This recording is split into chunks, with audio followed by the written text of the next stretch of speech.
Buenas imparables, soy el pastor Brian Chalai, es una alegría que seas parte de esta comunidad. Arrancamos la semana y no sabes lo que nos espera. Hoy nos encontraremos con Dios en Apocalipsis 15 para seguir creciendo nuestra relación con Él. Recuerda estudiar este capítulo antes de escuchar el episodio. Este no busca reemplazar tu estudio personal, sino motivarte y enriquecerlo. Con eso dicho, ahora sí, conversemos. ¿Qué verdad aprendemos sobre cómo es Dios y su dirección para nuestra vida?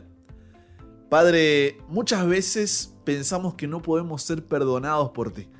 No tenemos esa seguridad y eso nos vuelve locos, Señor, porque nos termina alejando pensando de que ya no hay oportunidad, ya no hay una chance y que ya está, simplemente debemos desistir. Pero danos hoy esa seguridad, muéstranos que todavía podemos ir a ti, Señor. En el nombre de Jesús oramos. Amén. Apocalipsis es de esos libros de la Biblia nivel difícil, vamos a llamarlo, ¿no? Así que no dejes que la confusión te arrastre y te genere rechazo. Ve de a poquito, intentando entender. Y si es mucha información, que de seguro lo será, en lugar de decir, ay no, esto no es para mí, mejor no escucho, concéntrate en la pregunta fundamental del estudio. ¿Qué verdad aprendemos sobre cómo es Dios y cuál es su dirección para nuestra vida? ¿Ok? ¿Estamos de acuerdo? En el capítulo anterior, Apocalipsis 14, estudiamos el mensaje de Dios para los últimos días de este planeta, que tiene el objetivo de prepararnos para su pronto regreso. Y vimos cómo millones que responden a este mensaje finalmente ven la promesa cumplirse y son llevados con Jesús en su segunda venida para una eternidad a su lado, nuestro hogar, de donde nunca debimos haber salido. Pero Apocalipsis 15 comienza con otra narrativa. El versículo 1 dice: vi en el cielo otra señal, grande y admirable.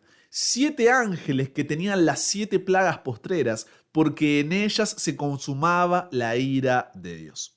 ¿Habías escuchado hablar antes acerca de las plagas de Dios? ¿Qué sentimientos o pensamientos te surgen cuando escuchas sobre este tema? Puedes quedarte tranqui que las vamos a estudiar con profundidad cuando lleguemos a Apocalipsis 16, pero si seguimos leyendo Apocalipsis 15, notamos que Juan, el discípulo de Jesús que escribió Apocalipsis a finales del siglo I en la isla de Patmos, hace como un paréntesis antes de seguir hablando de las 7 plagas y decirnos de qué se tratan.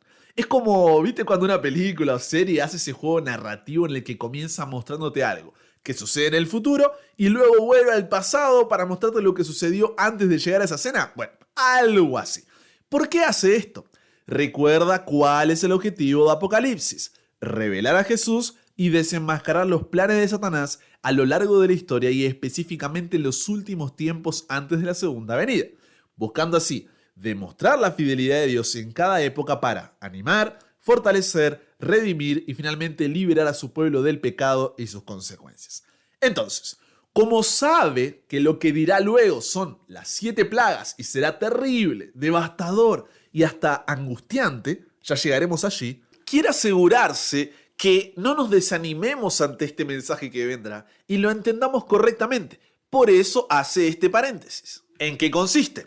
En medio de la introducción de las 7 últimas plagas, Juan irrumpe en el versículo 2 con una descripción de los salvos en el cielo, los que componen la cosecha de los salvos que describió Apocalipsis 14. Ojo, esto no significa que cuando las plagas desciendan, los salvos ya estarán en el cielo, porque la iglesia será llevada antes de la gran tribulación, como muchos afirman, sino que nos da un adelanto del futuro para que durante ese periodo que vendrá podamos permanecer firmes, sabiendo que aquellos que serán salvos no sufrirán las plagas. Ahora sí, volviendo a Apocalipsis 15:2, Juan había visto este mar de vidrio antes en Apocalipsis capítulo 4 versículo 6, cuando miró a través de la puerta abierta hacia la sala del trono de Dios en el cielo. Describió que era claro como el cristal. Ahora ve a los redimidos de pie sobre él, aquellos que han vencido a la bestia, su imagen y su marca, y el mar vítreo parece estar mezclado con fuego. Estas pueden ser imágenes simbólicas que se refieren a las pruebas de fuego por las que pasaron los salvos, o tal vez sea una descripción de la gloria que los rodea en el cielo. No sabemos, pero seguramente todo lo que Juan vio en visión debió haber sido impresionante. Luego, en el versículo 3, se menciona que los salvos cantan el cántico de Moisés y el del Cordero. Algunos comentaristas han entendido que se trata de 2 canciones diferentes, mientras que otros lo ven como una sola canción con 2 títulos. Independientemente de la interpretación, Apocalipsis es la película final de toda esta saga del gran conflicto entre el bien y el mal que se estrenó en Génesis. Por lo que, como te dije en otros episodios, tiene más de 400 referencias a otros libros de la Biblia. Y aquí encontramos una de ellas. Juan nos está dando una referencia clara a Éxodo capítulo 15. ¿Recuerdas qué pasó en este relato? Éxodo 15 es cuando los israelitas alaban a Dios después de su liberación milagrosa de los egipcios en el Mar Rojo. Me encanta especialmente Éxodo 15:13 cuando en uno de sus versos el cántico dice: condujiste en tu misericordia a este pueblo que redimiste, lo llevaste con tu poder a tu santa morada. ¡Ja! Palabras que, al igual que resonaron a orillas del Mar Rojo, describen acertadamente la experiencia de los salvos que están en el mar de cristal en el cielo. El cántico de Moisés conmemoró el mayor acto de liberación de Dios en la historia de Israel. Ahora aquellos a quienes Dios ha librado de las persecuciones de la bestia han sido salvos y entonan este cántico como propio. Si vemos el cántico de Moisés y el cántico del Cordero como un solo cántico, ilustra la perfecta armonía entre el plan de Dios de salvar a los pecadores tanto antes como después de la cruz. La liberación del pecado en los tiempos del Antiguo Testamento venía por medio de la fe en el Cordero, quien moriría en la cruz. Y la liberación del pecado en los tiempos del Nuevo Testamento viene del Cordero que ha muerto en la cruz. O sea, siempre ha sido por gracia. El cántico de Moisés es un himno de liberación de una muerte casi segura a mano de los ejércitos de un faraón egipcio opresor. El cántico del Cordero es un himno de liberación del poder de una bestia opresora que ha dictado un decreto de muerte para destruirlos. Los paralelos son exactos y en ambos casos, spoiler, Dios gana y Satanás pierde. De eso se trata Apocalipsis. El mensaje del primer ángel en el capítulo anterior llama a hombres y mujeres a temer a Dios y darle gloria. Y el cántico de los salvos en el capítulo 15 dice: ¿quién no temerá y glorificará tu nombre, Señor? Los que están sobre el mar de vidrio son los que han escuchado el mensaje del ángel. Si lees el cántico de los salvos, vas a darte cuenta de una cosa. No tiene ni una palabra sobre algo que ellos hayan hecho para vencer a la bestia y su marca. Siempre se trata de lo que Dios ha hecho. El mensaje que esto encierra es que nadie que se pare sobre el mar de vidrio se mirará a sí mismo y dirá: mira lo que conseguí, mira la salvación que logré. No, toda la atención y la alabanza se centra en aquel que nos ha liberado. Han pasado por un momento difícil y peligroso, han resistido con éxito a la bestia y la adoración que demanda, han obtenido la victoria, pero saben que nada de esto ha sucedido por su propia fuerza, sino solo por la gracia y el poder de Dios. Amén. Cuando escuchamos hablar sobre profecías, pensamos que nada más se trata de símbolos y números y que esto y que el otro, cuando es mucho más. En las profecías del libro de Apocalipsis, Dios revela un bosquejo, un esquema de los eventos del tiempo del fin para informar a su pueblo de lo que está por venir, para que podamos estar preparados con anticipación. Como dijo Jesús en Juan capítulo 14, versículo 29, ahora se los he dicho antes que suceda, para que cuando suceda, crean. Por lo cual, reflexiona. ¿Por qué es importante estudiar las profecías sabiendo que estamos viviendo el tiempo final de la historia? ¿Qué te dice sobre el amor de Dios el hecho de que nos muestre el futuro con anticipación para que cuando la cosa se ponga más difícil todavía, podamos seguir siendo fieles? ¿Cómo el hecho de que antes de mostrarte cómo todo se va a poner peor, te recuerde que ese no es el final, te ayuda a no perder de vista tu destino en medio de todo lo que pasa? ¿Y de qué manera el ver que la victoria solo se obtiene por la gracia y el poder de Dios hace que dejes de mirar tu insuficiencia y comiences a mirar su suficiencia? Recuerda, si tú y yo estaremos allí, no será por algo que hayamos hecho, sino por lo que Jesús hizo, hace y hará. Hoy, no importa cuán lejos te hayas ido o cuán bajo hayas caído, confiesa tu pecado en arrepentimiento y recuerda, si te miras a ti mismo, verás imposible salvarte. Mira a Jesús y verás imposible perderte. Incluso si no sientes ese arrepentimiento, no esperes a sentir alguna cosa. Ve a Jesús por las verdades que te son presentadas. Porque el arrepentimiento no es algo que sentirás naturalmente en tu corazón. Al contrario, es la respuesta al amor de Dios. Por eso solo podrás vencer tu amor por el pecado cuando tu amor por Dios sea mayor. Sé paciente a largo plazo para abrazar el proceso, pero perseverante a corto plazo para cada día buscar a Jesús. Continuando, mientras todavía escuchamos el cántico, el capítulo hace una transición abrupta repentina, inesperada. El paréntesis se cierra. De los redimidos de pie sobre el mar de vidrio alabando a Dios con los cánticos, la escena cambia completamente para enfocarse en las 7 plagas, tema con el que había comenzado el capítulo. Estas plagas están listas para ser derramadas sobre la tierra. ¿Qué son las 7 plagas? No es la primera vez que vemos una secuencia de 7 en el libro de Apocalipsis. Ya estudiamos las 7 iglesias, los 7 sellos, las 7 trompetas y ahora las 7 plagas. El 7 en Apocalipsis simboliza plenitud, algo que se hace de forma completa. Entonces, las 7 plagas, como veremos, lo que hacen es revelar los juicios de Dios sobre aquellos que despreciaron su amor, rechazaron su gracia, persiguieron a su pueblo y se rebelaron contra su ley. Estas plagas completan la ira de Dios contra el pecado. Y ojo, a muchos no les gusta esta parte de Dios. En su comprensión de un Dios de amor y de paz y misericordia, no les entra en la cabeza cómo ese Dios de amor puede ser ira también. Lo ven como atributos contrarios, o es amor o es ira. ¿Cómo un Dios de amor puede destruir a seres humanos, puede permitir que pase? Todo el sufrimiento que veremos en Apocalipsis 16 les causa un rechazo que no te puedo explicar. A tal punto que muchos se han convencido de que Dios en su amor finalmente no va a destruir a nadie y todos seremos salvos sin excepción, independientemente de las decisiones que hayamos tomado. Pero esto no es así. Y te pregunto, ¿alguno de estos pensamientos o conclusiones han dado vueltas por tu cabeza? ¿Sabes? Eso sucede por una mala comprensión de lo que es la ira de Dios. Y permíteme abrir un pequeño paréntesis aquí que es importante y enseguida volvemos a Apocalipsis, pero esto es muy importante. Cuando hablamos de la naturaleza de Dios, de cómo es Él, Isaías 6:3 dice que Él es santo, santo y santo. ¿Qué significa esto? Que está separado de toda corrupción, inmoralidad y mentira. Y el resto de sus atributos no pueden separarse de este. Su amor, su bondad, su misericordia, su gracia, su poder, su fidelidad, todo es santo. Es su naturaleza, es quien Él es. No podemos elegir el atributo de Dios que más me gusta y quedarme solo con ese. No, debo comprenderlo en relación a todos los demás. Por otro lado, cuando hablamos de la naturaleza del ser humano, la tuya y la mía, decimos que a diferencia de la de Dios, nuestra naturaleza es pecaminosa. ¿Qué significa esto? Que cada aspecto de nuestro carácter, mente, voluntad, pasiones, carne, sentimientos y motivos está infectada, vamos a decir. Nuestros pensamientos, palabras y acciones son contrarios a la santidad de Dios. Estamos llenos de corrupción, inmoralidad y mentira. Tenemos un rechazo natural hacia Dios. Al ver la naturaleza de Dios y la nuestra, entonces, nos damos cuenta de que no son compatibles. Donde hay santidad, no puede haber pecado. Y donde hay pecado, no puede haber santidad.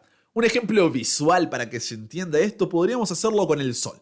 Si yo te pregunto, ¿el sol es bueno o malo? Es bueno, vamos a decir. No habría vida en este planeta sin el sol. Ahora, ¿podemos acercarnos al sol y abrazarlo para agradecer y decir gracias, solcito de mi vida, por el calor que nos da? No. ¿Por qué? ¿Qué pasaría si lo hiciéramos? Seríamos consumidos inmediatamente. Es más, ni siquiera podríamos llegar a intentarlo. ¿Por qué? Porque su naturaleza es incompatible con la nuestra. Tomando este ejemplo simple, básico, lo mismo sucede con Dios. Si como pecadores intentáramos acercarnos a Él por nuestra propia cuenta, seríamos consumidos. ¿Por qué? Porque son incompatibles nuestra naturaleza con la de Él. Por eso Romanos 6:23 dice que la paga del pecado es muerte. A lo que quiero llegar con todo esto es que la ira de Dios no es la misma ira que tenemos nosotros. Eso sería una asociación errónea. La ira de Dios no es la pérdida de autocontrol, ni un estallido irracional, ni caprichoso de enojo. La ira de Dios no debe ser considerada como un mal temperamento celestial o como que, no sé, Dios está atacando a los que le caen mal, no. Es la respuesta de Dios al mal. Es la consecuencia de esa incompatibilidad de naturalezas. La ira de Dios es la santidad de Dios en acción contra el pecado. La ira de Dios es su amor por la santidad, por la verdad, por la justicia. Es porque Dios ama apasionadamente la pureza, la paz y la perfección que Él tiene que reaccionar con ira hacia cualquier cosa y cualquier persona que los contamine. Si no, piensa conmigo, ¿podría un Dios que sintiese placer tanto con el mal como con el bien ser un buen Dios? Seguramente no. Por eso es precisamente que esta reacción adversa al mal es una parte necesaria de la perfección moral y es lo que la Biblia tiene en mente cuando se habla de la ira de Dios. Dios debe castigar el pecado y a los pecadores, pero lo hace solo como último recurso. Ezequiel 33:11 me encanta cuando dice: vivo yo, que no me place la muerte del impío, sino que se vuelva el impío de su camino y que viva. Vuélvanse de sus malos caminos. En otras palabras, yo no quiero que esto suceda, dice Dios. Pero quien no se salva no va a ser porque yo no haya querido y hecho todo lo posible para que sea salvo, sino porque esa persona decidió no salvarse. Por lo que reflexiona, ¿de qué forma una comprensión correcta de la ira de Dios demuestra su justicia entrelazada con su amor? ¿Cómo el saber que Dios hará todo lo posible para que seas salvo y que no quiere que te pierdas, te muestra su amor por ti? ¿De qué manera nuestra condición delante de Dios expone nuestra necesidad de un Salvador? Al entender su atributo de santidad, ¿estás cada día viviendo en su presencia para ser santificado? Por eso ahora sí, volviendo al tema, las 7 plagas lo que hacen es revelar los juicios de Dios sobre aquellos que despreciaron su amor, rechazaron su gracia, persiguieron a su pueblo y se rebelaron contra su ley. Estas plagas completan la ira de Dios contra el pecado, que es necesaria para que todo pueda ser restaurado. Estas plagas nos recuerdan las plagas que Dios derramó, ¿recuerdas dónde? En Egipto, cuando el faraón se negó a obedecer a Dios y a dejar libres a los israelitas. A partir de Éxodo 7 sucede todo esto y hay un comparativo muy importante. Es importante que tengas esta referencia en mente. Si seguimos leyendo, Apocalipsis 15:5 dice: después de estas cosas miré, y he aquí fue abierto el cielo, el templo del tabernáculo del testimonio. ¿Qué es el templo del tabernáculo del testimonio? En el Antiguo Testamento, Éxodo 25:8, Dios le había dicho a Moisés que le haga un santuario. ¿El santuario qué era? Un edificio móvil que luego se estableció como un templo fijo en el cual la presencia de Dios se manifestaba en medio del pueblo. Hoy no tenemos ese templo porque nuestro cuerpo es templo del Espíritu Santo en el cual Dios habita. Y este era como, resalta Hebreos 8, una copia del santuario celestial. O sea, el santuario terrenal era una copia del santuario celestial. Este santuario celestial es real, dice Hebreos, no una metáfora o una abstracción. No sabemos cómo es ni de qué materiales está hecho, si es que siquiera está hecho de materiales como los que conocemos en la tierra, pero entre el santuario terrenal y el celestial hay una exacta correspondencia de funciones, pero no necesariamente de medidas ni de materiales. Este santuario estaba dividido en 3 partes: el atrio o patio, donde los israelitas llevaban su ofrenda para el sacrificio; el lugar santo, donde entraban los sacerdotes en servicios; y el lugar santísimo, donde entraba solamente el sumo sacerdote, o sea, el jefe de los sacerdotes, una vez al año en lo que Levítico 16 llama el Día de la Expiación, la ceremonia más solemne, importante y sagrada de todo el santuario y su servicio. El día de ajuste final de cuentas, donde ya no había más intercesión por el pueblo y la sentencia estaba fijada. ¿Por qué Brian mencionas todo esto del santuario, Antiguo Testamento y eso? Porque Juan habla de el templo del tabernáculo del testimonio, una expresión que en Números 17:7 se le identifica no como todo el santuario en su conjunto, sino como el lugar santísimo, es decir, donde estaba el arca del pacto, donde estaba la presencia de Dios, la Shekinah. ¿Por qué es importante diferenciar esto? Porque Apocalipsis capítulo 15, versículos 5 al 8 dice: después de estas cosas miré, y he aquí fue abierto en el cielo el templo del tabernáculo del testimonio. Y del templo salieron los 7 ángeles que tenían las 7 plagas, y uno de los 4 seres vivientes, que ya estudiamos en Apocalipsis capítulo 4, versículos 6 al 8. Este ser viviente dio a los 7 ángeles 7 copas de oro llenas de la ira de Dios que vive por los siglos de los siglos. Y el templo se llenó de humo por la gloria de Dios y por su poder, y nadie podía entrar en el templo hasta que se hubiesen cumplido las 7 plagas de los 7 ángeles. En el Antiguo Testamento, en ciertas ocasiones, la presencia y la gloria de Dios llenaban el santuario como una nube para que nadie pudiera entrar. Éxodo 40, versículos 34 y 35, Primera de Reyes 8, versículos 10 y 11, Segunda de Crónicas 5, versículos 13 y 14, Ezequiel 10:4, etc. Entonces, si el lugar santísimo, es decir, el templo del tabernáculo del testimonio, estaba abierto y la presencia de Dios llenaba todo el santuario, esto significa que en ese punto de la historia termina la intercesión de Jesús en el santuario celestial. ¿Qué significa esto exactamente? Cuando estudiamos Hebreos capítulo 4, versículos 15 al 16, dijimos que no tenemos un sumo sacerdote que no pueda compadecerse de nuestras debilidades, sino uno que fue tentado en todo según nuestra semejanza, pero sin pecado. Acerquémonos pues confiadamente al trono de la gracia para alcanzar misericordia y hallar gracia para el oportuno socorro. En este momento, mientras escuchas mi voz, Jesús está intercediendo por ti para que cuando tú confieses tu pecado y te arrepientas en el nombre de Jesús, el Padre, en vez de darte la condena justa que mereces por haber pecado, te trata como si tú hubieras vivido la vida perfecta de Jesús. En otras palabras, Cristo fue tratado como tú mereces para que tú puedas ser tratado como Él merece. Fue condenado por tus pecados en los que no había participado, para que tú pudieras ser justificado por su justicia en la cual no habías participado. Él sufrió tu muerte para que tú pudieras recibir su vida. Pero, llegando a este punto de la historia, recuerda, llegando a este punto de la historia, se terminó lo que se conoce como tiempo de gracia.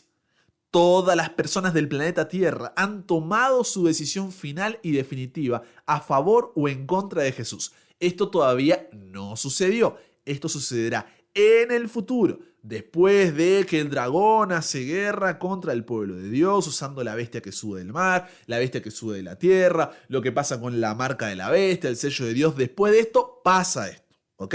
Como para que no pienses que esto ya pasó y ahora como sé, esto todavía no pasó. Y cuando uno ve que el humo que llena el santuario impide que nadie entre durante el tiempo de las plagas, esto indica que las decisiones del juicio son inamovibles e incambiables en este punto. Cada caso habrá sido fallado para vida o para muerte cuando lleguen las plagas. Y esta es la razón por la que el paréntesis que hizo Juan al principio es importante. Muchos, cuando leen sobre las plagas del Apocalipsis y ven que llegará un momento en el que la gracia de Dios ya no estará disponible, sino que cada uno deberá vivir con las consecuencias de las decisiones que tomó, empiezan a angustiarse. El miedo los carcome, el desánimo los inunda, porque la pregunta que surge es, ¿estaré perdido?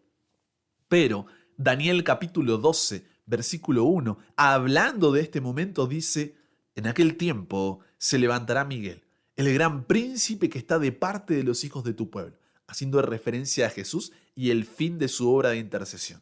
Dice, y será tiempo de angustia, cual nunca fue desde que hubo gente hasta entonces, pero en aquel tiempo será libertado tu pueblo, todos los que se hallen escritos en el libro.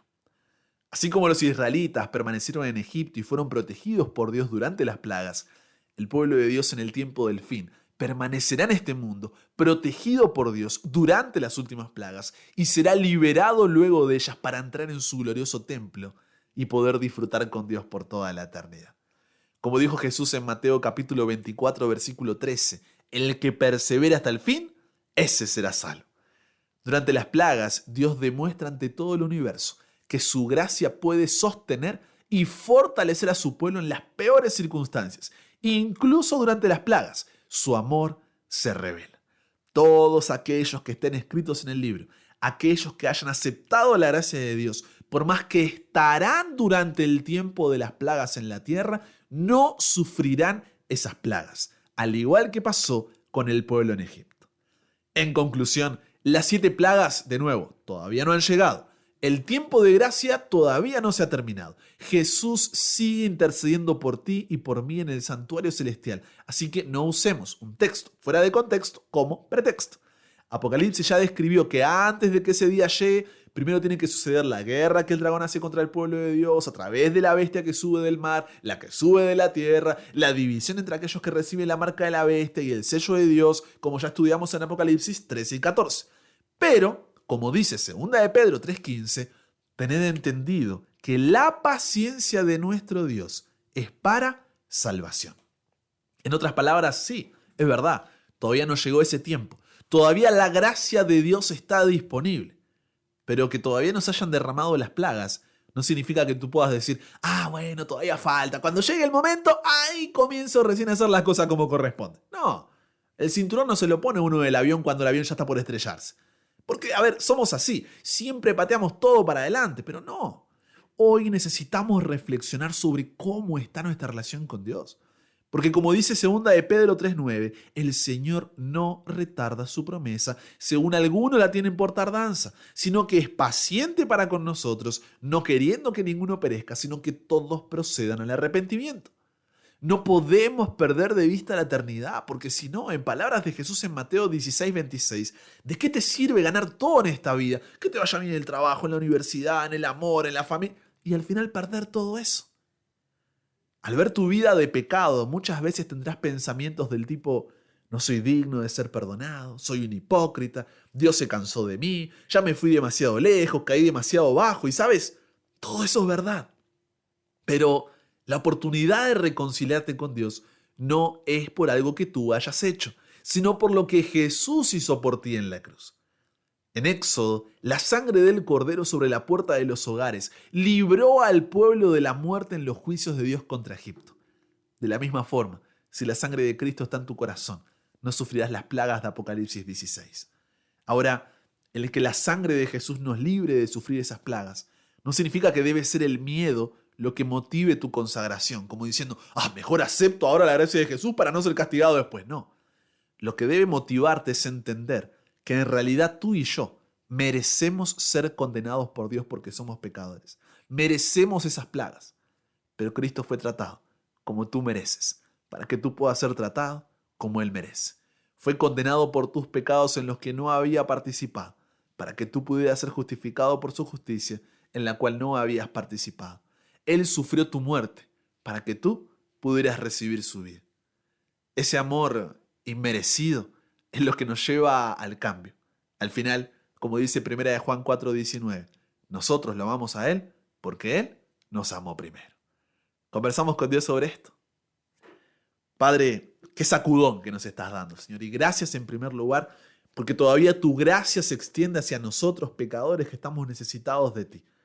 Ayúdanos a no retrasar nuestra decisión, sino que motivados por el amor podamos aceptar hoy tu gracia y poder decirte: Señor, somos tuyos, nos entregamos por completo a ti, toma nuestra vida y hazla tuya.